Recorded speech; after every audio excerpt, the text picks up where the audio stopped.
ನಮಸ್ಕಾರ ಸ್ನೇಹಿತರೆ.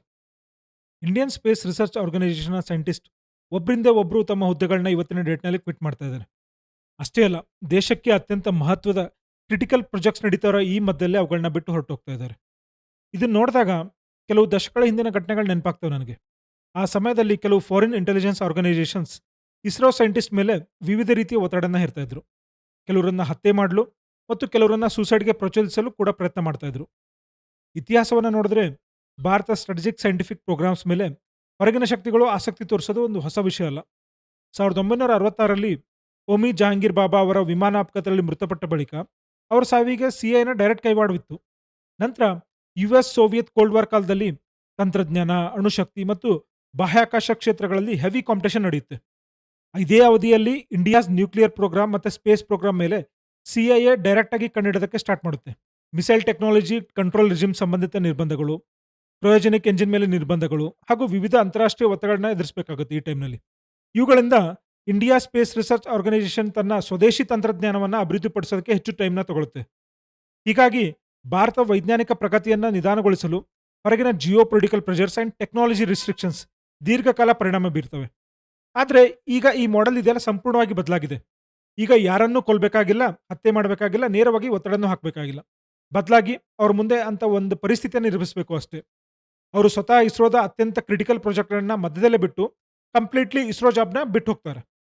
ಇದು ಯಾಕೆ ಅಷ್ಟು ಗಂಭೀರ ವಿಷಯ ಅಂದ್ರೆ, ಇವತ್ತಿನ ದಿನದಲ್ಲಿ ಉದ್ದೇಶ ಏನಂದ್ರೆ, ಇಸ್ರೋ ಸೈಂಟಿಸ್ಟ್ ಮೂಲಕ ಭಾರತ ಸ್ಪೇಸ್ ಪ್ರಾಜೆಕ್ಟ್‌ಗೆ ಸಂಬಂಧಿಸಿದಂತ ಇನ್ಫಾರ್ಮೇಷನ್ ಕದಿಯೋದಲ್ಲ. ಅದ್ರ ಬದಲು ಇಡೀ ಇಂಡಿಯನ್ ಸ್ಪೇಸ್ ಪ್ರೋಗ್ರಾಮ್ ಅನ್ನೇ ನಿಧಾನವಾಗಿ ಸಾಬೋಟೇಜ್ ಮಾಡೋದು. ಅದರಲ್ಲೂ ಅದು ನೇರ ದಾಳಿಯಿಂದಲ್ಲ, ಸಬ್ಟ್ರಾಕ್ಷನ್ ಎಂಬ ಒಂದು ಹೊಸ ಟೆಕ್ನಿಕ್‌ನಿಂದ. ನಾವು ಇದನ್ನ ಸಾಮಾನ್ಯ ಲ್ಯಾಂಗ್ವೇಜ್‌ನಲ್ಲಿ ಸಬೋಟೇಜ್ ಬೈ ಸಬ್ಟ್ರಾಕ್ಷನ್ ಅಂತ ಕರಿತೀವಿ. ಸಬೋಟೇಜ್ ಬೈ ಸಬ್ಟ್ರಾಕ್ಷನ್ ಅಂದ್ರೆ ಏನಂದ್ರೆ, ನೀವೊಂದು ಪ್ರಾಜೆಕ್ಟ್‌ನ ಹ್ಯೂಮನ್ ಇನ್ಫ್ರಾಸ್ಟ್ರಕ್ಚರ್ ಅನ್ನ ನ್ಯೂಟ್ರಲೈಸ್ ಮಾಡಿಬಿಟ್ರೆ ಸಾಕು. ಆಗ ಪ್ರಾಜೆಕ್ಟ್ ತಮ್ಮಿಂದ ತಾವೇ ಕೊಲ್ಯಾಪ್ಸ್ ಆಗಿಬಿಡ್ತವೆ. ಇವತ್ತಿನ ಡೇಟ್‌ಗೆ ಭಾರತ ಹಲವು ಪ್ರಮುಖ ಸೈಂಟಿಸ್ಟ್ ಮೇಲೆ ನಡೆದಿರುವಂತಹ ಟಾರ್ಗೆಟೆಡ್ ಅಟ್ಯಾಕ್ಸ್, ಅವರ ಮೇಲೆ ವಿವಿಧ ರೀತಿಯ ಪ್ರೆಷರ್‌ನ ಕ್ರಿಯೇಟ್ ಮಾಡಿ ಸೂಸೈಡ್ ಅಥವಾ ಸಸ್ಪಿಷಿಯಸ್ ಡೆತ್ ಕಡೆ ತಳ್ಳಲಾಗಿದೆ ಅನ್ನೋ ಆರೋಪಗಳ ಬಗ್ಗೆ ಸರ್ಕಾರ ಕ್ರಮ ಕೈಗೊಳ್ಳಲು ಆರಂಭಿಸಿದ ನಂತರ ಈಗ ಈ ಸ್ಟ್ರಾಟಜಿ ಕೂಡ ಚೇಂಜ್ ಆಗಿದೆ.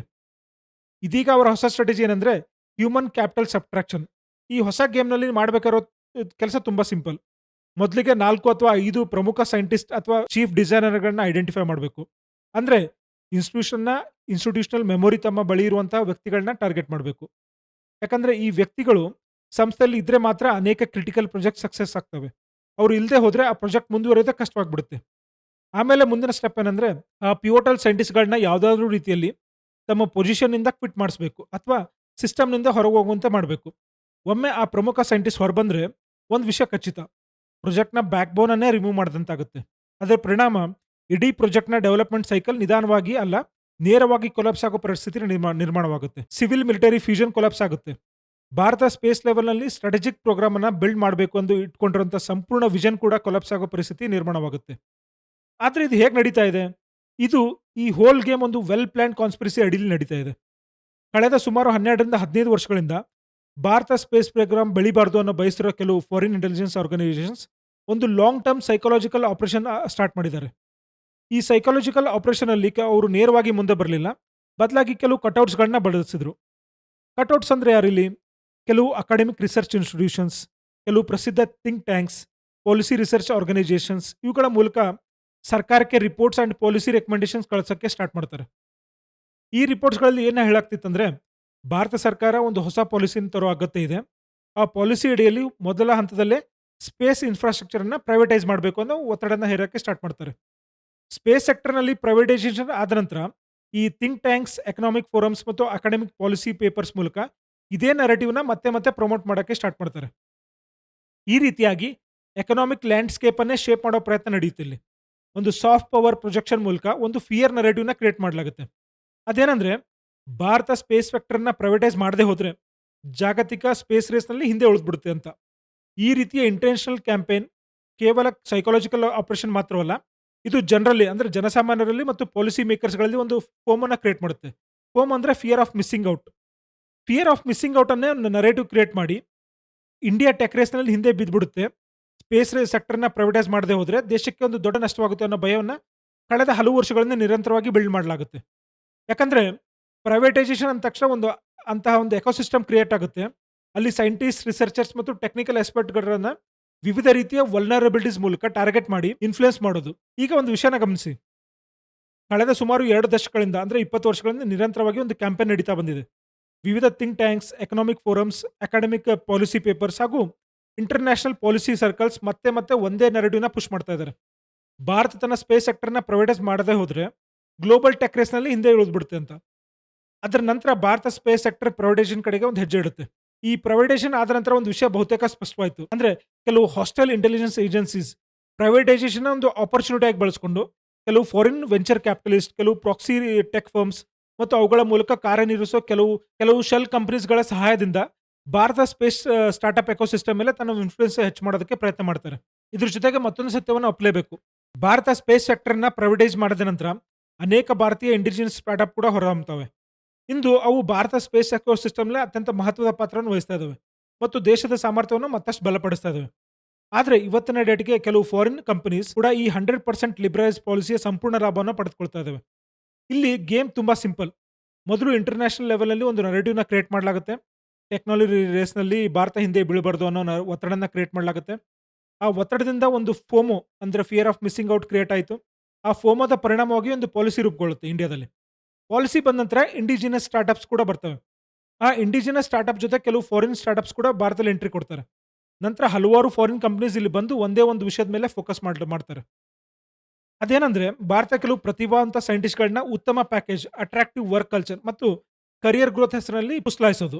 ನೀವು ಗವರ್ನ್ಮೆಂಟ್ ಇನ್ಸ್ಟಿಟ್ಯೂಷನ್ ಆದಂತಹ ಇಸ್ರೋನಲ್ಲಿ ಕೆಲಸ ಮಾಡಿ ನಿಮ್ಮ ಟ್ಯಾಲೆಂಟ್ ಅನ್ನೇ ವೇಸ್ಟ್ ಮಾಡ್ತಾ ಇದ್ದೀರಾ. ಪ್ರೈವೇಟ್ ಸೆಕ್ಟರ್‌ಗೆ ಬನ್ನಿ. ನಿಮ್ಮ ಟ್ಯಾಲೆಂಟ್ ಅನ್ನ ಪ್ರಾಪರ್ ಆಗಿ ಯುಟಿಲೈಸ್ ಮಾಡೋಣ. ಅಲ್ಲಿ ನಿಮಗೆ ಹೆಚ್ಚು ಮನಿ ಕೂಡ ಸಿಗುತ್ತೆ, ಫೇಮ್ ಕೂಡ ಸಿಗುತ್ತೆ. ಗವರ್ನ್ಮೆಂಟ್‌ನಲ್ಲಿ ಕೆಲಸ ಮಾಡಿದ್ರೆ ಕ್ರೆಡಿಟ್ ಕೊನೆಗೆ ಗವರ್ನ್ಮೆಂಟ್‌ಗೆ ಹೋಗುತ್ತೆ ಅನ್ನೋ ಒಂದು ನರೇಟಿವ್‌ನ ಕ್ರಿಯೇಟ್ ಮಾಡ್ತಾರೆ. ಈ ರೀತಿಯ ನರೇಟಿವ್ ಮತ್ತು ಪ್ರೆಷರ್‌ನ ಪರಿಣಾಮವಾಗಿ ಕೆಲವರು ಪ್ರೈವೇಟ್ ಸೆಕ್ಟರ್ ಕಡೆಗೆ ಮೂವ್ ಆಗ್ತಾರೆ. ಅಲ್ಲಿಂದಲೇ ನಿಜವಾದ ಗೇಮ್ ಸ್ಟಾರ್ಟ್ ಆಗುತ್ತೆ. ಯಾಕಂದ್ರೆ ಅಬ್ಸಲ್ಯೂಟ್ ಪ್ಲಾಸಿಬಲ್ ಡಿನೈಬಿಲಿಟಿ ಅನ್ನೋ ಬೇಸ್ ಮೇಲೆ ಆಪರೇಷನ್ ಒಂದನ್ನ ಡಿಸೈನ್ ಮಾಡಿ ಆ ಸೈಂಟಿಸ್ಟ್‌ನನ್ನ ನಿಧಾನವಾಗಿ ಕ್ರಿಟಿಕಲ್ ಪ್ರೊಜೆಕ್ಟ್‌ಗಳಿಂದ ಹೊರಗೆ ತೆಗೆದು ಹಾಕೋ ಪ್ರೊಸೆಸ್ ಆರಂಭವಾಗುತ್ತೆ. ಅವರ ಆಬ್ಜೆಕ್ಟಿವ್ ತುಂಬಾ simple. Bharat space research related growth ಅನ್ನೇ ಸ್ಟಾಪ್ ಮಾಡೋದು. ಭಾರತ ಸ್ಪೇಸ್ ಲೆವೆಲ್‌ನಲ್ಲಿ ಆತ್ಮನಿರ್ಭರ್ ಅಂದ್ರೆ ಸ್ವಾವಲಂಬಿ ಆಗೋದನ್ನ ತಡೆಯೋದು. ಯಾವಾಗಲೂ ಒಂದು ಥರ್ಡ್ ವರ್ಲ್ಡ್ ನೇಷನ್ ಆಗಿ ಉಳಿಸೋದು ಇವರ ಉದ್ದೇಶ. ಭಾರತ ಯಾವತ್ತೂ ಇಂತಹ ಡಿಪ್ಲೊಮಸಿ ಸ್ಟ್ರಾಟಜಿಯನ್ನ ಡೆವಲಪ್ ಮಾಡಬಾರ್ದು. ಅಂದ್ರೆ ಬೇರೆ ಬೇರೆ ದೇಶಗಳಿಗೆ ಸ್ಪೇಸ್ ಟೆಕ್ನಾಲಜಿ ಮತ್ತು ಸ್ಪೇಸ್ ಕೇಪಬಿಲಿಟಿ ಮೂಲಕ ಸಹಾಯವನ್ನ ಮಾಡೋ ಮಟ್ಟಿಗೆ ಬೆಳಿಬಾರ್ದು.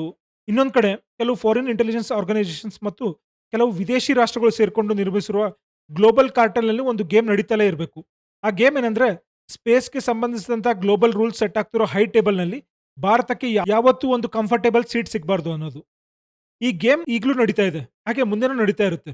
ಸರ್ಕಾರ ಎಷ್ಟೇ ರೂಲ್ಸ್ ಟೈಟನ್ ಮಾಡಿದ್ರು, ಕಂಟ್ರೋಲ್ ಸ್ಟ್ರಾಂಗ್ ಮಾಡಿದ್ರು, at the end of the day ಒಬ್ಬ ಸೈಂಟಿಸ್ಟ್ ಹೋಗಬೇಕು ಅಂತ ನಿರ್ಧಾರ ಮಾಡ್ಕೊಂಡಿದ್ರೆ ಅವ್ನು ಹೋಗೇ ಹೋಗ್ತಾನೆ. ಆದ್ರೆ ಇಲ್ಲಿ ದೊಡ್ಡ ಪ್ರಶ್ನೆ ಏನಂದ್ರೆ ರೂಟ್ ಕಾಸ್ ಏನಿತ್ತು?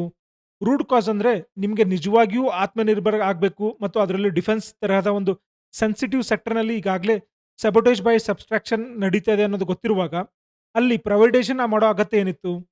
ಒಂದ್ ವೇಳೆ ಪ್ರೈವೇಟೈಸೇಷನ್ ಮಾಡಲೇಬೇಕಿತ್ತು ಅಂದ್ರು, ಅದನ್ನ ಕೇವಲ ಇಂಡಿಜಿನಸ್ ಕಂಪನಿಗಳಿಗೆ ಅಂದ್ರೆ ಭಾರತದಲ್ಲಿರುವಂತಹ ಕಂಪನಿಗಳ ಮಟ್ಟಕ್ಕೆ ಮಾತ್ರ ಸೀಮಿತ ಮಾಡಬಹುದಿತ್ತು. ಇಲ್ಲಿ ಎಫ್‌ಡಿಐಗೆ ಅಂದ್ರೆ ಫಾರಿನ್ ಡೈರೆಕ್ಟ್ ಇನ್ವೆಸ್ಟ್‌ಮೆಂಟ್‌ಗೆ ಅವಕಾಶ ಕೊಡಬಾರ್ದಾಗಿತ್ತು ನಾವು. ಆದ್ರೆ ಸಮಸ್ಯೆ ಏನಂದ್ರೆ, ಇಂದಿನ ಇಂಡಿಜಿನಸ್ ಕಂಪನಿಗಳು ಫಾರಿನ್ ವೆಂಚರ್ ಕ್ಯಾಪಿಟಲ್ ಅಥವಾ ಫಾರಿನ್ ಸಪೋರ್ಟ್ ಇಲ್ಲದೆ ಸಸ್ಟೈನ್ ಆಗೋ ಪರಿಸ್ಥಿತಿಲೇ ಇಲ್ಲ. ಯಾಕಂದ್ರೆ ಕಳೆದ 75 ವರ್ಷಗಳಲ್ಲಿ ನಮ್ಮ ದೇಶದಲ್ಲಿ ಸ್ಟಾರ್ಟ್‌ಅಪ್ ಬೆಳೆಸೋಕೆ ಬೇಕಾದಂತ ಎಕೋಸಿಸ್ಟಮ್ ಅನ್ನೇ ನಾವು ಸರಿಯಾಗಿ ನಿರ್ಮಾಣ ಮಾಡಿಲ್ಲ. ಈಗ 4 ವರ್ಷಗಳ ಹಿಂದೆ ಇಂದಷ್ಟೇ ಸ್ಟಾರ್ಟ್‌ಅಪ್‌ಗೆ ಉತ್ತೇಜನ ಕೊಡಲು ಆರಂಭಿಸಿದ್ರೆ, ಆ ಕೊರತೆಯನ್ನ ಕವರ್ ಅಪ್ ಮಾಡಲು ಇನ್ನೂ ಕನಿಷ್ಠ 40 ವರ್ಷಗಳಾದ್ರೂ ಬೇಕಾಗುತ್ತೆ ನಮಗೆ. ಅಂದ್ರೆ ಮತ್ತೆ ನಾವು ಅದೇ ಟ್ರ್ಯಾಪ್ ಒಳಗೆ ಸಿಕ್ಕಾಕೊಳ್ತೀವಿ. ಒಂದು ಸಲ ಈ ಟ್ರ್ಯಾಪ್ ಒಳಗೆ ಸಿಕ್ಕಾಕೊಂಡಿದ ಮೇಲೆ ಆ ಟ್ರ್ಯಾಪ್ ನಮ್ಮನ್ನೇ ಆಟ ಆಡಿಸುತ್ತೆ. ಇದೇ ಇವತ್ತು ನಡೀತಿರುವಂತ ಒಂದು ವಾಸ್ತವ ವಿಷಯ. ಧನ್ಯವಾದಗಳು.